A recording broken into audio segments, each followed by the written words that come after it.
The soft glow of the bistro's Edison bulbs did little to warm the chill that spread through me. It was our 10th anniversary, a milestone I'd meticulously planned for, right down to the reservation at the Golden Spoon, his favorite steakhouse in Charleston, South Carolina. He'd always loved the aged prime rib there, the way it melted in your mouth. Tonight, though, his eyes weren't on the perfectly seared meat, but somewhere far away, a place I couldn't reach. The clinking of silverware, the murmur of happy conversations around us. It all faded into a dull roar. I remembered our first date, a nervous, exhilarating blur of shared laughter and dreams. We'd built a life, brick by brick, or so I thought. A comfortable home in a historic district, weekends spent by the Battery, the scent of salt and sweet tea always in the air. He'd often said I was his rock, his steady presence in a world of shifting sands. Now his words hung in the air, heavy and final, eclipsing the soft jazz playing in the background. "I regret marrying you," he'd said, his voice barely a whisper, yet it echoed louder than any shout. He didn't even look at me, just stared into his wine, a deep Cabernet, as if searching for answers in its depths. My breath hitched. It wasn't anger I felt, not immediately. It was a strange, disorienting void, as if the floor beneath me had simply vanished. My mind, usually a chaotic whirlwind of to-do lists and future plans, went utterly, eerily blank. Then a flicker, not of rage but of cold, calculating clarity. A single, distinct thought pierced through the numbness. The business card. His lifeline. The one he never left home without. The one that funded his endless ventures and kept his fragile ego afloat. The one I held the reins to. A slow, almost imperceptible smile touched my lips. It wasn't about revenge, not entirely. It was about reclaiming something I'd lost, something I hadn't even realized was gone until this very moment. My agency. The drive home along the Ashley River was a blur. The familiar route, usually a source of comfort with its grand oaks draped in Spanish moss, felt alien. Each turn of the wheel was deliberate, each breath a conscious effort. He was quiet beside me, his usual boisterous energy replaced by a heavy silence. He didn't ask what I was thinking, didn't seem to notice the shift in my demeanor, the quiet storm brewing beneath my composed exterior. He was already gone, it seemed, long before he spoke the words. Once inside our meticulously curated home, the silence stretched, thick and suffocating. He went straight to his study, the room he'd always claimed was his sanctuary, filled with first editions and antique maps. I, on the other hand, walked into the kitchen, the heart of the home, and poured myself a glass of water. My hands didn't tremble. My movements were precise, almost ritualistic. I pulled out my phone, the screen illuminating my reflection. A woman who moments ago had been shattered, but was now, strangely, whole again. I navigated to the banking app, the one linked to all our shared accounts, the one he rarely bothered to check, trusting me implicitly with the finances. There it was, the Platinum Executive Card. His lifeline, his symbol of success, the very thing that allowed him to float from one half-baked business idea to the next without ever truly facing the consequences.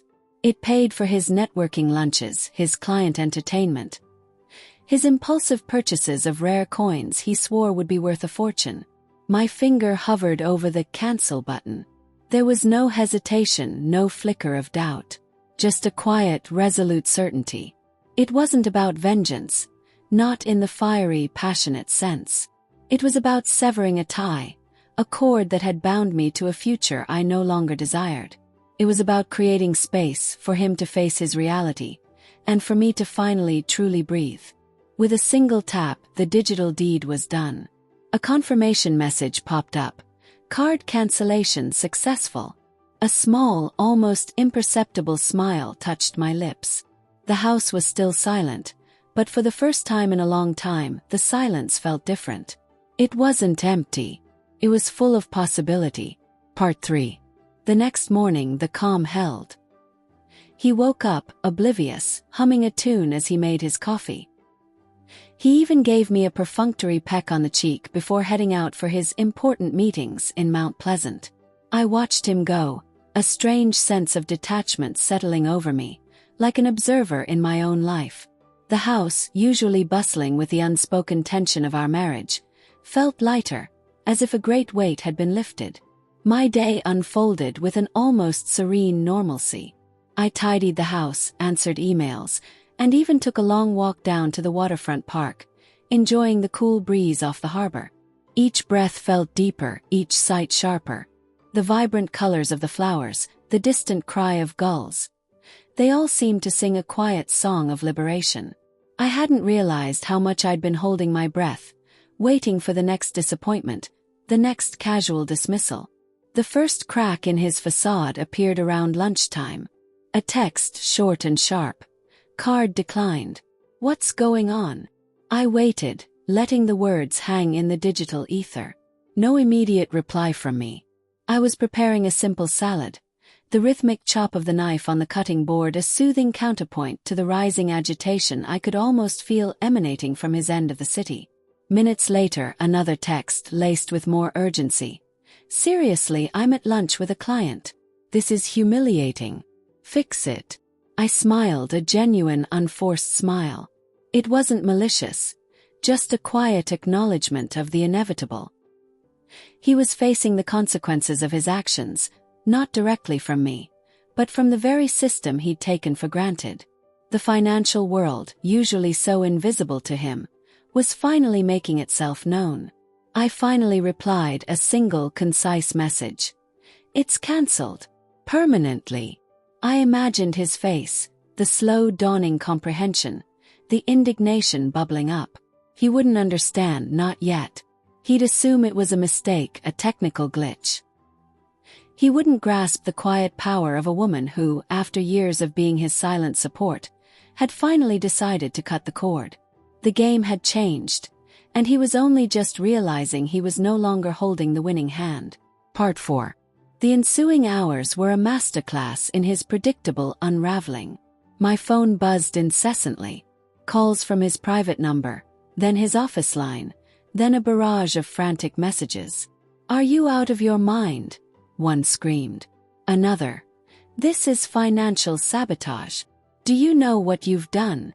The accusations escalated, each one painting a clearer picture of his utter dependence.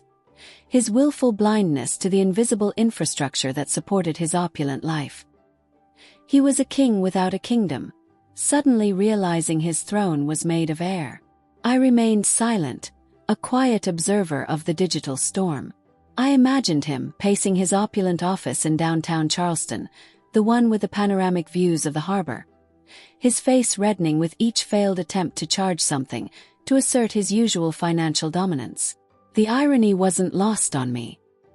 He, who prided himself on his self-made success, was now crippled by the absence of a single piece of plastic I had quietly, deliberately, removed from his grasp. Later that evening, the doorbell rang, a frantic, insistent peal that echoed through the quiet house. I knew it was him. I took a deep breath, adjusted the collar of my silk robe, and walked to the door. When I opened it, he was there, not the suave, composed businessman who had left that morning, but a disheveled, wild-eyed stranger. His hair was mussed, his shirt untucked, and there was a desperate glint in his eyes I'd never seen before. "What the hell have you done?" he roared, striding past me into the foyer, his voice echoing off the high ceilings. He looked around our beautiful home, the one I'd poured my heart and soul into, as if seeing it for the first time, or perhaps seeing it as something he was rapidly losing control over. I closed the door softly behind him, the click of the lock resonating with a quiet finality. "I've simply taken back what was mine," I said, my voice calm, steady, and utterly devoid of the emotion he clearly expected. There was no anger, no sadness, just a quiet truth. He blinked, stunned by my composure, by the unshakable resolve in my eyes. This was not the woman he had married, not the woman he had so easily dismissed. This was someone new, forged in the quiet fire of his own words. His face contorted, a mixture of disbelief and seething rage. Taken back what was yours. Built this. Every penny, every investment, it all came from my hard work. He gestured wildly around the living room, his eyes sweeping over the carefully chosen antique furniture, the vibrant Persian rug, the commissioned artwork on the walls. He'd always taken credit for the vision, conveniently forgetting the countless hours I'd spent researching, negotiating, and meticulously curating our shared space. I walked further into the living room, heading towards the large, sun-drenched windows that overlooked our manicured garden. The last rays of the South Carolina sun painted streaks of gold across the polished floors. Did it? I asked, my voice still dangerously calm, a stark contrast to his escalating fury. Do you recall the initial seed money for your first, brilliant startup? The one that spectacularly failed, leaving us deep in debt before I liquidated my inheritance. He stammered, caught off guard. That was a minor setback. Every entrepreneur faces those. And who paid for your networking trips to Miami? The ones where you allegedly met investors but mostly accumulated hefty bar tabs. I continued, turning to face him, my gaze unwavering. Who managed our entire household budget, ensuring we stayed afloat while you pursued your grand, often unprofitable schemes? Who meticulously balanced the books, preventing us from spiraling into financial ruin more times than I can count? His bluster faltered. The color drained from his face as he realized the depth of his delusion. He had always seen me as the quiet, supportive wife, the one who handled the domestic sphere, leaving him free to conquer the world. He never considered that my domestic sphere included the intricate web of our finances, the careful stewardship that allowed him the illusion of boundless wealth. You think canceling one card cripples me, he sneered, though his voice lacked its earlier conviction. I have other accounts, other resources. Do you? I raised an eyebrow. Because the Platinum Executive card was the primary conduit for all your business expenses. Every other account is tied to it, directly or indirectly. And those other resources you speak of? Well, let's just say my access to them was far more comprehensive than you ever imagined. The silence that followed was deafening, broken only by the distant chime of the grandfather clock in the hall. The reality of his situation, raw and undeniable, finally hit him. He wasn't just inconvenienced, he was exposed. And for the first time in our decade-long marriage, he looked truly, utterly lost. His shoulders slumped. The anger, so fiercely displayed moments before, drained away, leaving behind a hollowed-out expression. He sank onto the nearest armchair, the expensive leather creaking under his sudden weight. It wasn't the dramatic collapse of a villain in a movie, but the quiet capitulation of a man who had suddenly, irrevocably, lost his footing. His gaze drifted around the room, no longer with possessive pride, but with a dawning horror. Each object, each detail, now seemed to mock his illusion of control. What do you mean, more comprehensive? His voice was barely a whisper, a stark contrast to his earlier roar. He finally looked at me, really looked at me, and I saw a flicker of genuine fear in his eyes. It was the fear of the unknown, of a meticulously constructed reality crumbling around him. I walked over to a small antique writing desk in the corner, a piece he'd bought on a whim but had never once used. I opened a drawer and pulled out a slim, unassuming file. For 10 years, I began, my voice even, while you were building your empire, I was building my own safety net. Every shell corporation you set up to minimize taxes, every offshore account you thought was a secret, every loan you took out in both our names. I've been tracking it. I opened the file, revealing neatly organized spreadsheets, copies of legal documents, and detailed transaction histories. This isn't about vengeance, Mark. It's about accountability. You always believed you were untouching, that your cleverness superseded any legal or financial obligation. You forgot about the person who was quietly, diligently, picking up the pieces behind you. He stared at the file, then back at me, his mouth agape. The color had completely left his face. He saw it then, the years of silent work, The countless hours I'd spent understanding the labyrinthine pathways of his financial dealings, not out of suspicion, but out of a desperate need to protect us from his recklessness. He saw the cold, hard proof of his vulnerability, and for the first time, he saw me not as his quiet wife, but as a formidable opponent he had profoundly underestimated. The silence returned, but this time it was different. It wasn't just his silence. It was the silence of a collapsing world, the echo of a carefully constructed life imploding. He had said he regretted marrying me. Now I wondered, did he regret underestimating me? He slowly lifted his head, his gaze fixed on the file in my hand. His initial shock gave way to a strange, almost childlike bewilderment. He opened his mouth to speak, but no words came out. It was as if his entire internal monologue, the one filled with self-congratulations and grand plans, had simply ceased to exist. The air was thick with the weight of unsaid things, of years of quiet resentment and unacknowledged effort finally coming to light. Then a flicker of something new in his eyes. Not anger, not even fear, but a dawning realization of just how utterly alone he was. He saw the years I had spent not just supporting him, but covertly protecting him from his own excesses. He saw the safety net I had woven, thread by thread, that he was now plummeting through. "So," he finally managed, his voice raspy, This is your revenge." I closed the file, the soft thud echoing in the silent room. "No, Mark," I said, meeting his gaze directly. "This is a consequence. You said you regretted marrying me. Believe you. And because I believe you, I'm simply making sure your future reflects that regret." He flinched as if slapped. The words, his own words now thrown back at him, were far more potent than any accusation I could have conjured. He had wanted freedom from our marriage, and I was giving it to him.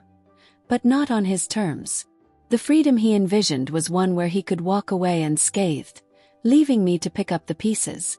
The freedom I was offering was a stark, unvarnished look at his true financial standing, stripped of all my diligent, unseen efforts.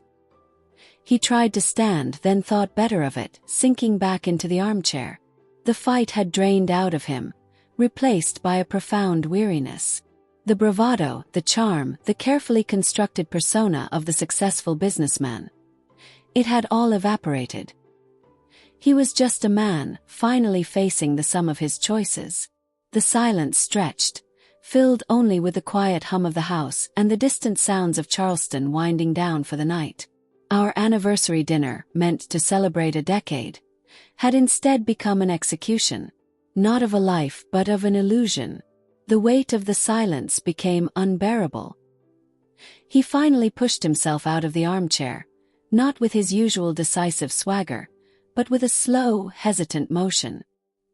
He walked over to the large bay window, staring out at the inky blackness of the Charleston night, broken only by the distant streetlights. His reflection, a pale, defeated specter, stared back. "So, what now?" His voice was flat, devoid of its usual booming confidence. It was the question of a man who, for the first time, felt truly powerless. I rose and walked towards the entrance of the living room, pausing at the threshold. "Now," I said, my voice soft but firm, "you get to experience the freedom you wanted. The freedom from me, from our marriage, and from the illusion I helped maintain." He turned, his eyes meeting mine across the dimly lit room. There was no anger left, only a profound weariness. He knew then that there was no arguing, no bargaining, no sweet-talking his way out of this. The foundation of his carefully constructed life had crumbled, and I was not going to be the one to help him rebuild it. "I've already consulted with an attorney," I continued, my words precise. "The paperwork will be filed next week. Given what I've documented, I don't anticipate a lengthy battle. You'll keep your personal effects, and we'll divide the assets fairly, based on the true financial picture." I emphasized the word true, letting it hang in the air. He simply nodded, a slow, almost imperceptible dip of his head. He looked utterly drained, a man who had finally, truly hit rock bottom. He had built his world on a foundation of sand and my quiet support. Now both were gone. He turned back to the window, his silhouette stark against the faint glow from outside. I watched him for another moment, then quietly, without another word, I walked away. I ascended the grand staircase, each step echoing in the silence. When I reached our bedroom, I closed the door softly behind me. The sound was not a bang, but a gentle click, a quiet closing of a chapter that had lasted a decade. Outside, the city of Charleston slept, unaware of the quiet revolution that had just taken place within the walls of a seemingly perfect home. And for the first time in a very long time, I felt like I could finally, truly breathe.